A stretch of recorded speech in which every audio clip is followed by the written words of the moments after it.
CBI അന്വേഷണത്തിൽ നിന്നും Kolkata police കമ്മീഷണറെ രക്ഷിക്കാൻ മമതാ ബാനർജി നടത്തിയ നീക്കത്തിന് തിരിച്ചടി. കേസിൽ രാജീവ് കുമാർ അന്വേഷണ സംഘത്തിന് മുന്നിൽ ഹാജരാകാൻ സുപ്രീംകോടതി ഉത്തരവിട്ടു.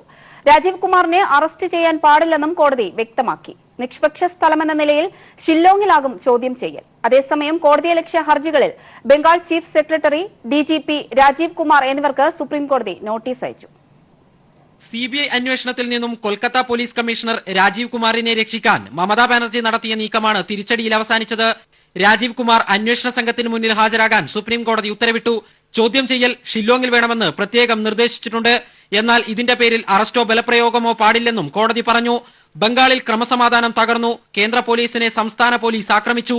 രാജീവ് കുമാർ പ്രധാന തെളിവുകൾ പ്രതികൾക്ക് തിരിച്ചു നൽകി. പിടിച്ചെടുത്ത ലാപ്ടോപ്പുകളും മൊബൈൽ ഫോണുകളും ഫോറൻസിക് പരിശോധനയ്ക്ക് അയച്ചില്ല. കോൾ റെക്കോർഡുകൾ ഡിലീറ്റ് ചെയ്തുവെന്നും സിബിഐക്ക് വേണ്ടി ഹാജരായ അറ്റോർണി ജനറൽ വാദിച്ചു. കേസിൽ രാജീവ് കുമാർ പ്രതിയല്ല, അന്വേഷണം നടത്തുക മാത്രമാണ് ചെയ്തത്. ഇതിന്റെ പേരിൽ നിരവധി നോട്ടീസുകൾ അയച്ച് അപമാനിക്കാൻ ശ്രമിക്കുന്നു. കേസിൽ സിബിഐക്ക് ഹൈക്കോടതിയെ സമീപിക്കാമെന്ന് സുപ്രീം കോടതി പറഞ്ഞിട്ടുണ്ടെന്നിരിക്കെയാണ് സിബിഐ നാടകീയ നീക്കങ്ങൾ നടത്തിയത് എന്ന് ബംഗാൾ സർക്കാരിന് വേണ്ടി ഹാജരായ മനു അഭിഷേക് സിംഗ്വിയും വാദിച്ചു. അതേസമയം കോടതിയലക്ഷ്യ ഹർജിയിൽ Bengal chief secretary, DGP Rajeev Kumar എന്നിവർക്ക് സുപ്രീം കോടതി നോട്ടീസ് അയച്ചു. ഫെബ്രുവരി 18-നകം മറുപടി നൽകണം. മറുപടിയുടെ അടിസ്ഥാനത്തിൽ തുടർ നടപടികൾ തീരുമാനിക്കും. ചീഫ് ജസ്റ്റിസ് രഞ്ജൻ ഗൊഗോയ്, ജസ്റ്റിസുമാരായ ദീപക് ഗുപ്ത, സഞ്ജീവ് ഖന്ന എന്നിവരടങ്ങിയ ബെഞ്ചിന്റേതാണ് ഉത്തരവ്. ധാർമ്മിക വിജയം തങ്ങൾക്കാണെന്നായിരുന്നു മമതാ ബാനർജിയുടെ പ്രതികരണം. I think it's a moral victory. Why it's a victory? We said we have a great respect for the judiciary and the media and all the institution. Number one, this order was passed earlier also, that they can talk mutually in a mutual place. They can cooperate each other. Same today also the same thing, same verdict. We are grateful to that. Number two, yes, Rajiv Kumar never said that I will not be available. He said letters, he has given 5 letters. He said we want to meet a mutual place. If you want to ask any clarification, you can come, we can sit there. But what they have started doing, they wanted to arrest him. They went to his house with secret operation, Sunday, without any notice. That court said no coercion effect, no arrest. We are so grateful. We are so obliged because it will strengthen the moral of the officials. ജുഡീഷ്യറിയെയും മറ്റ് സ്ഥാപനങ്ങളെയും ബഹുമാനിക്കുന്നതായും അവർ പറഞ്ഞു. News bureau, Delhi. സിബിഐക്ക് മുൻപിൽ Kolkata commissioner ഹാജരാകണമെന്ന supreme കോടതി വിധി അന്വേഷണത്തിന്റെ ഭാഗമെന്ന് polit bureau അംഗം പ്രകാശ് കാരാട്ട്. ശരിയായ രീതിയിൽ അന്വേഷണം നടക്കണം. മമതയും ബിജെപിയും ചേർന്ന് രാഷ്ട്രീയ ഫുട്ബോളാണ് കളിക്കുന്നതെന്നും പ്രകാശ് കാരാട്ട് കണ്ണൂരിൽ പറഞ്ഞു. We want the investigation to proceed. This is not to be a full political football between Modi and Mamata. Modi government also has not been seriously pursuing this investigation because some of the Trinamool leaders joined the BJP. Mukul Roy is one of those who was targeted by the CBI investigation. After he joined the BJP, they have stopped investigating him. Hemanta Biswa Sarma, he is Assam. He was also being investigated. He has become BJP leader now. So they are not pursuing the investigation. So we want the investigation to go on smoothly. But CBI should also act in a manner. It can't act in authoritarian fashion. It cannot bypass the state government. Modi government should not use this as a political weapon. കേന്ദ്രവും പശ്ചിമ ബംഗാളും തമ്മിലുള്ള ഏറ്റുമുട്ടൽ അപൂർവവും നാണക്കേടുമാകുന്ന ഭരണഘടനാ പ്രതിസന്ധിയാണ് രാജ്യത്ത് സൃഷ്ടിച്ചിരിക്കുന്നത്. രാഷ്ട്രീയ നേട്ടങ്ങൾക്ക് വേണ്ടി രണ്ട് രാഷ്ട്രീയ പാർട്ടികൾ ഏറ്റുമുട്ടുന്നതിനപ്പുറം കേന്ദ്ര സംസ്ഥാന അന്വേഷണ ഏജൻസികൾ പരസ്പരം കേസെടുക്കുന്നതും അപൂർവ സംഭവം. ലോക്സഭാ തെരഞ്ഞെടുപ്പിൽ പ്രതിപക്ഷ നിരയുടെ നേതൃത്വമാണ് മമതയുടെ ലക്ഷ്യം. കോൺഗ്രസ് അടക്കമുള്ള പാർട്ടികൾ പോലും മമതയ്ക്ക് പിന്നിൽ അണിനിരക്കേണ്ട അവസ്ഥയിലായി. മോദി മമത നാടകമെന്ന നിലപാടിലാണ് ഇടതുപക്ഷം. 2013 മമതയ്ക്ക് നേരെ അഴിമതിയുടെ വിരൽ ചൂണ്ടിയ കേസാണ് ശാരദ റോസ് വാലി ചിട്ടിതട്ടിപ്പുകൾ. 2014 തെരഞ്ഞെടുപ്പിൽ കോൺഗ്രസ്, ബിജെപി, ഇടതുപക്ഷമടക്കമുള്ള പ്രതിപക്ഷ നിര ബംഗാൾ തെരഞ്ഞെടുപ്പിൽ മമതയ്ക്കെതിരെ ചിട്ടിതട്ടിപ്പ് പ്രചാരണ വിഷയമാക്കി. എന്നാൽ 5 വർഷം വരെ കേസ് മൂടിവെച്ച ബിജെപി 2019 തെരഞ്ഞെടുപ്പിന്റെ പടിവാതിൽക്കൽ നിൽക്കെ നടപടികൾ ആരംഭിച്ചത് മമത ഇപ്പോൾ രാഷ്ട്രീയ നേട്ടമാക്കുകയും ചെയ്തിരിക്കുന്നു. മമതയ്ക്കെതിരെ ചിട്ടിതട്ടിപ്പ് കേസ് ഉയർത്തിയ കോൺഗ്രസ് പോലും അവരെ പിന്തുണയ്ക്കുന്നു. 2019 തെരഞ്ഞെടുപ്പിൽ കോൺഗ്രസിന് ചിട്ടിതട്ടിപ്പ് ഉന്നയിക്കാൻ പോലും ആകില്ല. CBIക്കെതിരെ മമതയ്ക്കൊപ്പം തോളോട് തോൾ ചേർന്ന് പ്രവർത്തിക്കുമെന്നാണ് രാഹുലിന്റെ ഉറപ്പ്.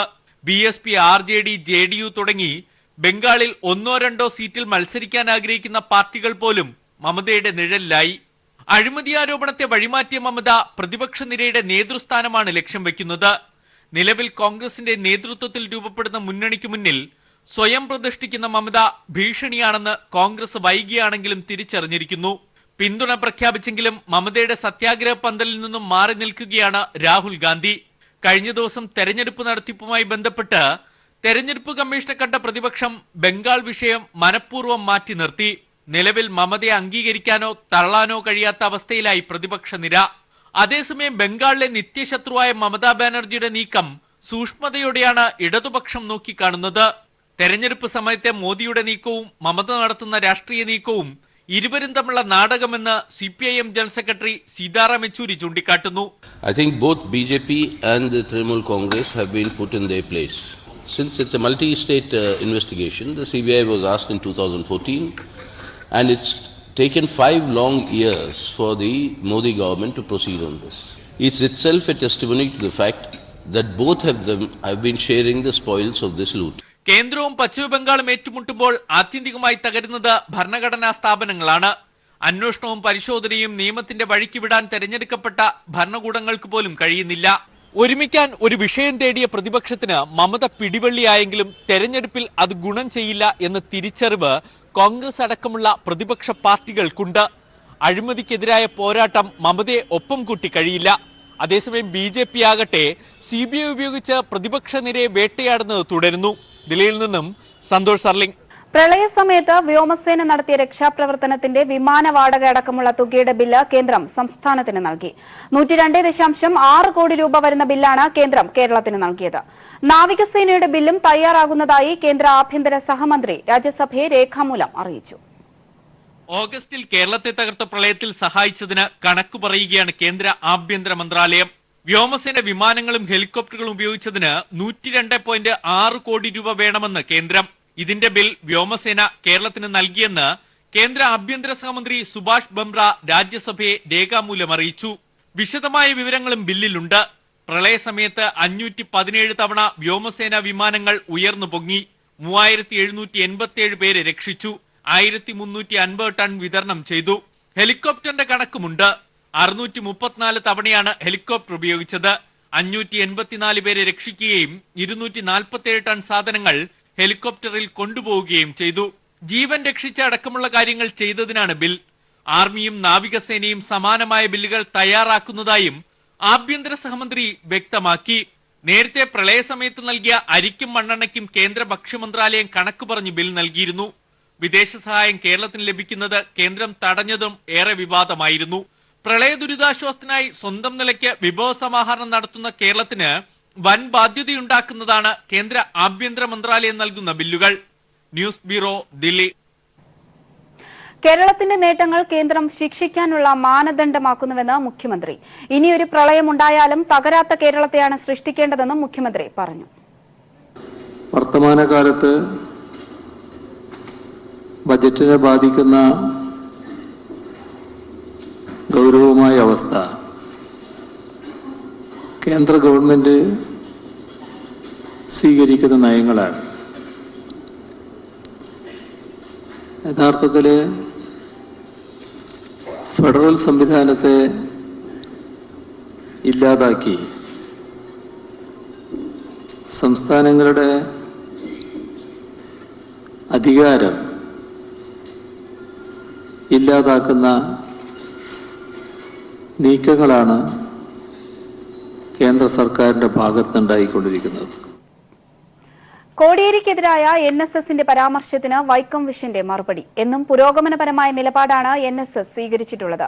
എന്നാൽ ശബരിമല വിഷയത്തിൽ NSSന്റെ വിരുദ്ധ നിലപാട് എന്തുകൊണ്ടെന്ന് അറിയില്ല. NSS അവരുടെ നിലപാടിൽ ഉറച്ചു നിൽക്കുന്നു. അതിന് അവർക്ക് അവകാശമുണ്ട്. എന്നാൽ സർക്കാർ ഭരണഘടനാപരമായ ബാധ്യത നിറവേറ്റുകയാണ് ചെയ്യുന്നതെന്നും വൈക്കം വിഷൻ കോട്ടയത്ത് പറഞ്ഞു. മനുഷ്യനനുകൂലമായി, ജനങ്ങൾക്കനുകൂലമായി, പുരോഗമനാത്മകമായി ചിന്തിക്കണം. NSS അങ്ങനെയാണ് ചിന്തിച്ചിരുന്നത്. ഇപ്പോൾ ഈ കാര്യത്തിൽ എന്തുകൊണ്ട് ഇവരിങ്ങനെ നിൽക്കുന്നു എന്നുള്ളത് അറിയില്ല. NSS എന്തോ അങ്ങനെ ഒരു സമീപനം എടുത്തു. വളരെ ശക്തിയായിട്ട് അതിൻ്റെ അഭിപ്രായം അവർ പറയുന്നുണ്ട്. അതേസമയത്ത് ശരിയായ ഒരു നിലപാട് സ്വീകരിച്ച് നിൽക്കുന്ന ഇടതുപക്ഷ ജനാധിപത്യ മുന്നണിക്ക് അതുമായിട്ട് മുമ്പോട്ട് പോകണം. NSS പ്രതിനിധീകരിക്കുന്ന ജനവിഭാഗങ്ങൾ അവരനുഭവിക്കുന്ന പ്രശ്നങ്ങളിൽ ഒരു ഗവൺമെൻറ് എന്ന രീതിയിൽ അവർക്ക് വേണ്ടി ചെയ്യേണ്ട കാര്യങ്ങൾ അത് ചെയ്യുകയും ചെയ്യും. അങ്ങനെ പോകാൻ കഴിയും. പ്രായപൂർത്തിയാകാത്ത ആദിവാസി പെൺകുട്ടിയെ 1.5 വർഷത്തോളം പീഡിപ്പിച്ച കേസിൽ കോൺഗ്രസ് നേതാവ് MO ജോർജ് പോലീസിൽ കീഴടങ്ങി. മുൻ DCC ജനറൽ സെക്രട്ടറിയും ബത്തേരി പഞ്ചായത്ത് മുൻ പ്രസിഡന്റുമായ ജോർജിന്റെ പേരിൽ പോക്സോ, ബലാത്സംഗം, ആദിവാസി പീഡനം തുടങ്ങിയ വകുപ്പുകൾ പ്രകാരം കേസെടുത്തിരുന്നു. ഒളിവിലായിരുന്ന ജോർജ് മാനന്തവാടി DYSPക്ക് മുന്നിലാണ് കീഴടങ്ങിയത്. പണി വിഭാഗത്തിൽപ്പെട്ട പെൺകുട്ടിയെ ജോർജ് ബലപ്രയോഗത്തിലൂടെ നിരന്തരം പീഡിപ്പിക്കുകയായിരുന്നു. ഇയാൾ വാങ്ങിക്കൊടുത്ത മൊബൈൽ ഫോണിൽ വീട്ടിലേക്ക് വിളിച്ചു വരുത്തി കിടപ്പുമുറിയിലും കാപ്പിത്തോട്ടത്തിലും ലൈംഗികമായി പീഡിപ്പിച്ചതായും പെൺകുട്ടി മൊഴി നൽകിയിരുന്നു. പെൺകുട്ടി ആത്മഹത്യയ്ക്ക് ശ്രമിച്ചതിനെ തുടർന്ന് ചൈൽഡ് ലൈന് പരാതി നൽകിയതോടെയാണ് സംഭവം പുറത്തായത്. കൊല്ലം തുളസി ചവറ പോലീസ് സ്റ്റേഷനിൽ കീഴടങ്ങി. ശബരിമലയിലെത്തുന്ന സ്ത്രീകളെ രണ്ടായി വലിച്ചുകീറി ഒരു ഭാഗം മുഖ്യമന്ത്രിയുടെ ഓഫീസിലേക്കും ഒരു ഭാഗം ഡൽഹിയിലേക്കും അയക്കണമെന്നായിരുന്നു കൊല്ലം തുളസിയുടെ വിവാദ പരാമർശം. തെളിവെടുപ്പിന് കൊണ്ടുപോകുന്നതിനിടെ പോലീസ് സ്റ്റേഷന് മുമ്പിൽ തടിച്ചുകൂടിയവർ കൂക്കി വിളിച്ചു. ചവറ CI ചന്ദ്രദാസിന് മുന്നിൽ ഹാജരായത്. തുടർന്ന് അറസ്റ്റ് രേഖപ്പെടുത്തി നീണ്ടകര ആശുപത്രിയിൽ വൈദ്യപരിശോധനയ്ക്ക് വിധേയമാക്കുകയും കരുനാഗപ്പള്ളിയിലെ സ്വകാര്യ സ്റ്റുഡിയോയിൽ കൊല്ലം തുളസിയുടെ ശബ്ദരേഖ റെക്കോർഡ് ചെയ്യുകയും ഫോറൻസിക് പരിശോധനയ്ക്ക് വിധേയമാക്കുകയും ചെയ്തു. സ്ത്രീകൾക്കെതിരെ വിവാദ പരാമർശം നടത്തിയ കൊല്ലം തുളസി ചവറ പോലീസ് സ്റ്റേഷനിൽ കീഴടങ്ങി. BJP സംസ്ഥാന പ്രസിഡന്റ് PS ശ്രീധരൻപിള്ള നയിച്ച ശബരിമല സംരക്ഷണ ജാഥയ്ക്ക് സ്വീകരണം നൽകാനായി ചവറയിൽ സംഘടിപ്പിച്ച യോഗത്തിലാണ് കൊല്ലം തുളസി സ്ത്രീ സമൂഹത്തിന് അപമാനകരമായ രീതിയിൽ പ്രസംഗം നടത്തിയത്. ശബരിമലയിലെത്തുന്ന സ്ത്രീകളെ രണ്ടായി വലിച്ചു കീറി ഒരു ഭാഗം മുഖ്യമന്ത്രിയുടെ ഓഫീസിലേക്കും ഒരു ഭാഗം ഡൽഹിയിലേക്കും അയക്കണമെന്നായിരുന്നു കൊല്ലം തുളസിയുടെ പരാമർശം. കൊല്ലം തുളസിക്കെതിരെ DYFI ചവറ ബ്ലോക്ക് കമ്മിറ്റിയാണ് പോലീസിൽ പരാതി നൽകിയത്. കൊല്ലം തുളസിയുടെ മുൻകൂർ ജാമ്യാപേക്ഷ തള്ളിയ ഹൈക്കോടതി എത്രയും വേഗം അന്വേഷണ ഉദ്യോഗസ്ഥർക്ക് മുമ്പാകെ ഹാജരാകാൻ നിർദ്ദേശിച്ചിരുന്നു. News desk. നവോത്ഥാന മൂല്യസംരക്ഷണ സമിതി വിപുലീകരിക്കാൻ ഇന്ന് ചേർന്ന യോഗത്തിൽ തീരുമാനിച്ചു. മുഖ്യമന്ത്രിയുടെ അധ്യക്ഷതയിലാണ് തിരുവനന്തപുരത്ത് യോഗം ചേർന്നത്. ക്രിസ്ത്യൻ, മുസ്ലിം വിഭാഗങ്ങളെ ഉൾപ്പെടുത്തിയാണ് സമിതി വിപുലീകരിക്കുന്നത്. പുതുതായി ക്ഷണം സ്വീകരിച്ചെത്തിയ ഇസ്ലാം ക്രൈസ്തവ സംഘടനാ പ്രതിനിധികളെ കൂടി ഉൾപ്പെടുത്തിയുള്ള നവോത്ഥാന മൂല്യ സംരക്ഷണ സമിതിയുടെ വിപുലീകരണ യോഗമാണ് മുഖ്യമന്ത്രിയുടെ നേതൃത്വത്തിൽ തിരുവനന്തപുരത്ത് ചേർന്നത്. മാർച്ച് 10 മുതൽ 15 വരെ സംസ്ഥാനത്ത് ബഹുജന കൂട്ടായ്മ സംഘടിപ്പിക്കുവാനും ഇനിയും സമിതിയിലേക്ക് വരണമെന്നുള്ളവരെ സ്വീകരിക്കുവാനും യോഗത്തിൽ തീരുമാനമായി. നവോത്ഥാന മൂല്യ സംരക്ഷണ സമിതി എന്നും നിലനിൽക്കണമെന്നും രാഷ്ട്രീയം മുന്നിൽ കണ്ടല്ല നവോത്ഥാന മൂല്യം സംരക്ഷിക്കാനാണ് സമിതി നിലനിൽക്കുന്നതെന്നും സമിതി ചെയർമാൻ വെള്ളാപ്പള്ളി നടേശൻ പറഞ്ഞു. സംഘടനകൾ നവോത്ഥാന പ്രവർത്തനങ്ങൾ നടത്തി പാരമ്പര്യമുള്ള പ്രഗത്ഭരായ ഹിന്ദുക്ക വിഭാഗത്തിൽപ്പെടാത്ത പലരും ഇന്നത്തില്ല എന്നൊരു ആക്ഷേപം പൊതുമധ്യത്തിലുണ്ടായി.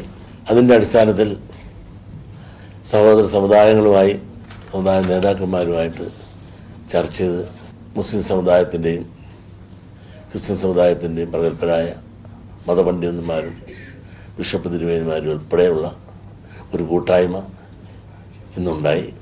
നവകേരളം നവോത്ഥാന മൂല്യങ്ങളിൽ ഉൾപ്പെടുത്തി എന്നതാണ് സമിതിയുടെ മുദ്രാവാക്യം. ഇതിനായി സർക്കാരിനൊപ്പം നിൽക്കും. ഈ മാസം 11-ന് വീണ്ടും യോഗം ചേരുമെന്നും സമിതി കൺവീനർ പുന്നല ശ്രീകുമാർ അറിയിച്ചു. ഇതിനൊരു രാഷ്ട്രീയ മാനം കാണേണ്ടതില്ല. കാരണം ഞങ്ങൾ കുറെ നാളുകളായി നടത്തി വരുന്ന പ്രവർത്തനങ്ങളുടെ തുടർച്ചയാണിത്. ആ ഘട്ടത്തിലൊരു തെരഞ്ഞെടുപ്പ് വന്നതേ ഉള്ളൂ. അതിന് വേറൊരു പരിവേഷം കാണേണ്ട കാര്യമില്ല. നിലവിലെ 9 അംഗ സമിതി സംസ്ഥാന സെക്രട്ടേറിയറ്റ് പുതിയതായി എത്തിയവരെ കൂടി പരിഗണിച്ച് വിപുലീകരിക്കുന്ന കാര്യം 11-ന് ചേരുന്ന യോഗത്തിൽ തീരുമാനിക്കും. News bureau, Thiruvananthapuram. ശബരിമലയിൽ യുവതീ പ്രവേശനത്തെ തുടർന്ന് ശുദ്ധിക്രിയ നടത്തിയതിൽ തന്ത്രിയുടെ വിശദീകരണം തനിക്ക് ലഭിച്ചിട്ടില്ലെന്ന് ദേവസ്വം പ്രസിഡന്റ് A. പത്മകുമാർ. ദേവസ്വം കമ്മീഷണറുടെ റിപ്പോർട്ട് ലഭിച്ചതിനു ശേഷം വിശദീകരണം പരിശോധിക്കുമെന്നും പത്മകുമാർ വ്യക്തമാക്കി. അതെ, മാധ്യമങ്ങളിൽ പറയുന്ന കാര്യം ഞാൻ എൻ്റെ ശ്രദ്ധയിൽ പെട്ടു. അദ്ദേഹവും പറഞ്ഞു തന്നിട്ടുണ്ടെന്ന് പറയുന്നത് കേട്ടു. ഞാൻ കണ്ടിട്ടില്ല. അത് കമ്മീഷണറുടെ കിട്ടിയിട്ടുണ്ടെങ്കിൽ കമ്മീഷണർ അതിൻ്റെ റിപ്പോർട്ടൂടെ വെച്ചിട്ട് അദ്ദേഹം ബോർഡിന് തരണം. ബോർഡിന് തന്നു കഴിയുമ്പോൾ അതിനെ സംബന്ധിച്ച് ബോർഡ് ചർച്ച ചെയ്യും. പ്രത്യേക സാഹചര്യത്തിലാണ് ശുദ്ധിക്രിയ നടത്തുന്നതെങ്കിൽ ദേവസ്വം ബോർഡിൻ്റെ അനുമതിയോട് കൂടിയിട്ട് വേണം ചെയ്യാൻ. അതേ നമ്മൾ പറഞ്ഞുള്ളൂ, അതേ നമ്മൾ ചോദിച്ചിട്ടുള്ളൂ. അദ്ദേഹം പറഞ്ഞെന്താന്ന് നോക്കട്ടെ, നോക്കിയിട്ട് ഞാൻ പറയാം. കനകദുർഗയ്ക്ക് ഭർത്തൃവീട്ടിൽ പ്രവേശിക്കാൻ കോടതിയുടെ അനുമതി. കനകദുർഗയെ ആരും തടയരുതെന്നും പുലമാന്തോൾ ഗ്രാമകോടതി. ഭർത്താവിനും കുടുംബത്തിനുമൊപ്പം ജീവിക്കാനുള്ള അവകാശം ആർക്കും നിഷേധിക്കാനാകില്ലെന്നും കോടതി വ്യക്തമാക്കി. കൂടുതൽ വിവരങ്ങളുമായി സ്വാലിഹ് ചേരുന്നുണ്ട്. സ്വാലിഹ്, കനകദുർഗയ്ക്ക് ഭർത്താവിന്റെ വീട്ടിൽ പ്രവേശിക്കാം എന്ന കോടതി അനുമതി നൽകിയിരിക്കുകയാണ്. മറ്റ് വിശദാംശങ്ങൾ എന്തൊക്കെയാണ്? അവന്തിക ശബരിമല ദർശനം നടത്തിയതിന്റെ പേരിലാണ് പെരിന്തൽമണ്ണ അങ്ങാടിപ്പുറത്തെ ഭർത്തൃ വീട്ടിൽ നിന്ന് കനകദുർഗയെ തടഞ്ഞിരുന്നത്. കനകദുർഗയുടെ അപേക്ഷയിൽ വീട്ടിൽ കയറണമെന്ന് ആവശ്യപ്പെട്ട് കനകദുർഗ നൽകിയ അപേക്ഷയിൽ പുലാമന്തോൾ ഗ്രാമാന്യായ നിലയമാണ് വിധി പറഞ്ഞത്. വീട്ടിൽ പ്രവേശിക്കുന്നത് തടയരുതെന്ന് കോടതി ഉത്തരവിട്ടു. ഈ വീട് വാടകയ്ക്ക് നൽകുകയോ അതല്ലെങ്കിൽ മറിച്ച് വിൽക്കുകയോ ചെയ്യരുതെന്നും കോടതി നിർദ്ദേശിച്ചിട്ടുണ്ട്. രണ്ട് ഭാഗമായി വീട്ടിൽ തന്നെ താമസിക്കാനാണ്, പങ്കിട്ട് താമസിക്കാനാണ് കോടതി നിർദ്ദേശിച്ചിരിക്കുന്നത്. അതേസമയം കുട്ടികളുടെ സംരക്ഷണത്തെ കുറിച്ച് കോടതി പിന്നീട് വിധി പറയും. കുട്ടികൾ മൈനർമാരാണ്, പ്രായപൂർത്തി എത്താത്തവരാണ്. കുട്ടികളെ കാണുന്നതിനും പരിചരിക്കുന്നതിനും തടസ്സം നിൽക്കാൻ പാടില്ല. അതോടൊപ്പം തന്നെ വീട്ടിലെ വൈദ്യുതി കണക്ഷൻ, കിണർ, മോട്ടോർ, പൈപ്പുകൾ എന്നിവ വിച്ഛേദിക്കരുതെന്നും കോടതി നിർദ്ദേശിച്ചിട്ടുണ്ട്. കനകദുർഗയുടെ ബന്ധുക്കളുടെ സന്ദർശനം ഭർത്തൃ വീട്ടുകാർ തടയരുതെന്നും കോടതി പറഞ്ഞിട്ടുണ്ട്. കേസ് അടുത്ത മാസം 31-ന് വീണ്ടും പരിഗണിക്കും.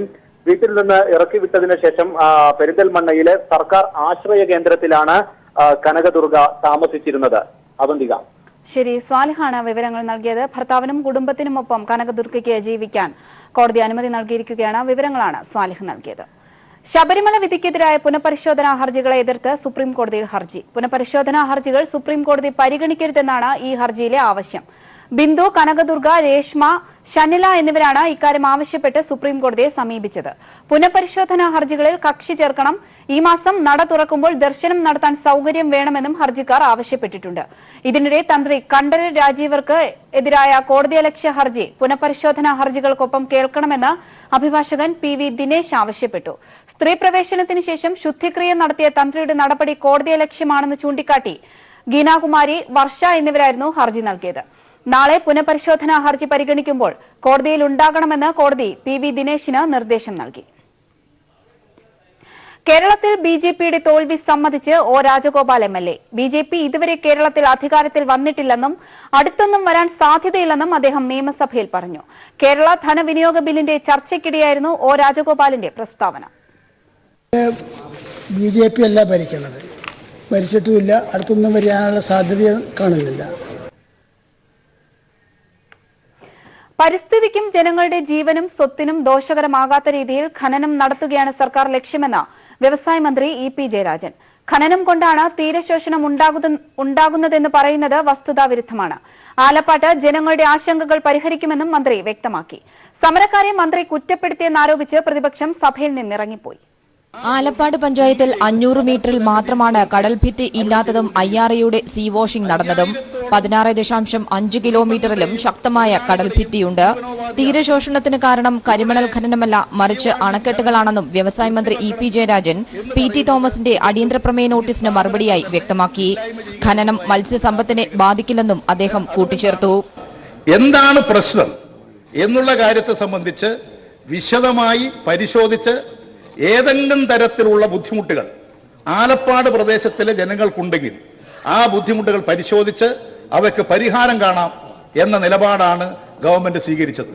സംസ്ഥാനത്തിന്റെ പൊതു താൽപര്യത്തിനെതിരാണ് സമരമെന്നും ചിലരെ ഉപയോഗിച്ച് കരിമണൽ രാത്രിയിൽ ശേഖരിച്ചു കടത്തുന്നതായും മന്ത്രി പറഞ്ഞു. ഇത് തടഞ്ഞാൽ തന്നെ സമരം അവസാനിക്കുമെന്നും മന്ത്രി വിശദീകരിച്ചു. അതേസമയം സമരക്കാരെ കുറ്റപ്പെടുത്തിയ നിലപാട് പ്രതിഷേധാർഹമാണെന്ന് പ്രതിപക്ഷ നേതാവ് രമേശ് ചെന്നിത്തല ആരോപിച്ചു. മന്ത്രിയുടെ മറുപടിയുടെ അടിസ്ഥാനത്തിൽ അടിയന്തര പ്രമേയത്തിന് സ്പീക്കർ അനുമതി നിഷേധിച്ചു. ഇതിൽ പ്രതിഷേധിച്ചും സമരക്കാരെ കുറ്റപ്പെടുത്തിയ മന്ത്രിയുടെ നിലപാടിൽ പ്രതിഷേധിച്ചും പ്രതിപക്ഷം സഭയിൽ നിന്നും ഇറങ്ങിപ്പോയി. News bureau, Thiruvananthapuram. ഫ്രാൻസിസ് മാർപ്പാപ്പയുടെ UAE സന്ദർശനം ഇന്ന് അവസാനിക്കും. ഉജ്ജ്വലമായ വരവേൽപ്പാണ് ആഗോള കത്തോലിക്ക സഭ അധ്യക്ഷൻ UAE നൽകിയത്. ഇതാദ്യമായാണ് മാർപ്പാപ്പ ഒരു ഗൾഫ് രാജ്യം സന്ദർശിക്കുന്നത്.